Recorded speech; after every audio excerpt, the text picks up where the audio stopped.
I showed the inside of the Cybertruck on my recent Instagram post, and I feel like it's a perfect transition to this topic because I had this video saved that I'm playing in the background right now, and I wanted to share it. I'm not going to play the music that comes with the video to avoid the sound or whatever, but the caption pretty much explains it. This is a paralyzed dad who's able to play games and talk again because of Neuralink and AI.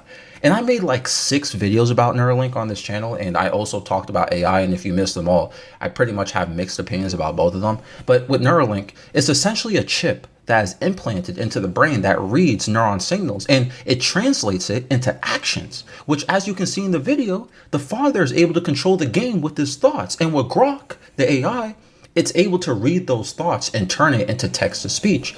This is amazing technology. And I've seen other examples of how Neuralink is allowing people with physical disabilities to have a second chance at things.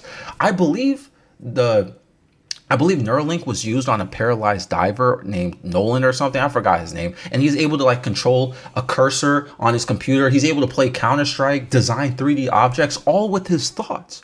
I remember reading about a patient, a veteran with ALS, being able to browse the web by himself with this.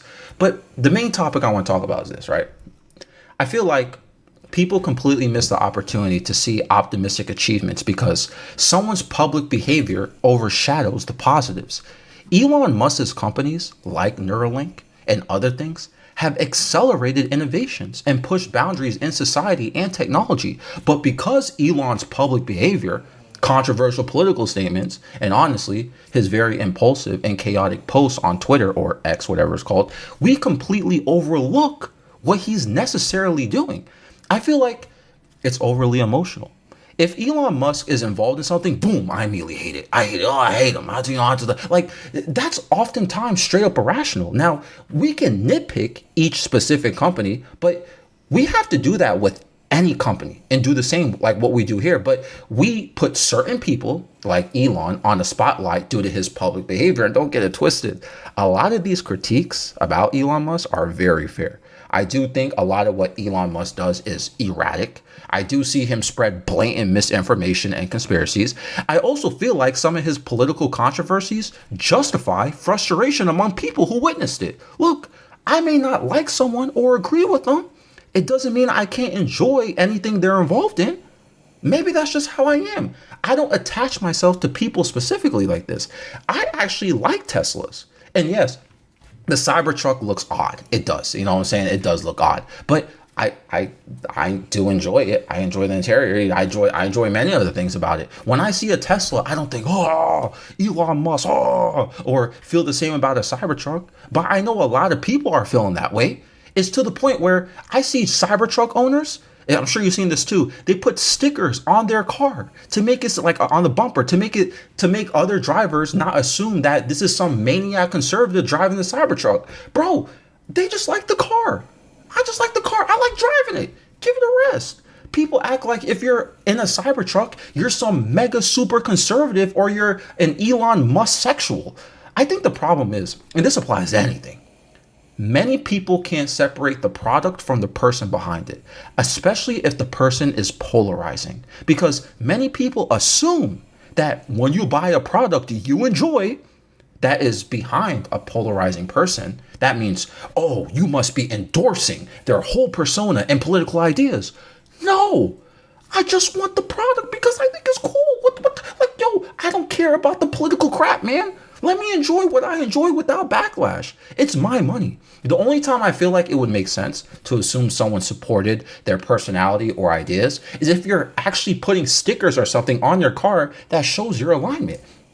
I remember I made a video about a guy, I'm sure, see, this was, I'm about to, I remember this video, I made a guy about some video burning down a whole bunch of Teslas in a parking lot.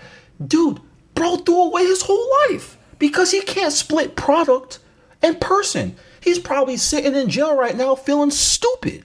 He tried to look like a hero. I'm gonna be a revolutionary. Bro, now everyone else is enjoying their freedom and moving on with their lives. I'm sure all y'all forgot about the situation until I just brought it up just now, right? And if you never heard about this, that emphasizes my point. Like we never give credit where credit is due sometimes. But critique, look, when it's needed, it's needed. You may critique behavior, but that doesn't mean you disqualify the impact. if you want to have ethical debates about some of the technology out there, fair enough. Like I told you how I felt about Neuralink and AI. It's a little bit up and down. You know what I'm saying? I'm allowed to critique it. I that's why I feel. But you know what? We can have ethical debates about it. Fair enough. It's valid. But hyper focusing on one point or personality behind something seems a bit excessive, considering a lot of other companies we actively engage with in terms of their products and services, the CEOs or any key executive figures have very questionable behavior. You can find controversial behavior that extends pretty far if you literally just Google some of these executives at certain companies. And again, I'm not saying you can't call out the flaws in these people, but boycotting everything they touch is like, come on, bruh. We love a lot of these products from companies led by controversial executives. That's a fact. Some of y'all might never even find peace if you found out all the things. If you actually went and Googled a lot of these stuff, like about these executives and stuff like that, you may never find peace unless you live in the woods and walk around with your cheeks out. Because even, dude, why did I say with your cheeks out, right? Why you gotta walk around with your cheeks out? Because even with these clothing brands, some of these executives have a spooky history. Oh, actually, let's make it deeper. Even food. Y'all love those chicken nuggets, that steak dinner, right? All right, let's talk about the ethical issues and the people involved with that too. But, we joke about it. We joke about all the vegans, right? And all that stuff, right? Yo, you see how we pick and choose here. And just eat grass or something. For real, if you can't separate the product from the people, then I don't know how you can win. Like, I don't know how you can ever be happy. I'm not going to rob myself of enjoying an experience in life because I can't view people and products separately. Go ahead and be mad about someone's behavior, their tweets, their political stance, but don't rob yourself of it. And I feel like some people, they make themselves miserable from it. Like, you're mad at like planes flying, bro. Like, you mad at the plane that's flying. What are you going to do about it besides stay mad? Like, I just don't get it. People just make themselves sad and depressed all the time. And again, miserable about all this stuff.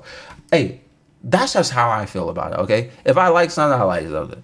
Let me know how y'all feel down below. This episode is found on Spotify and YouTube. I'm out.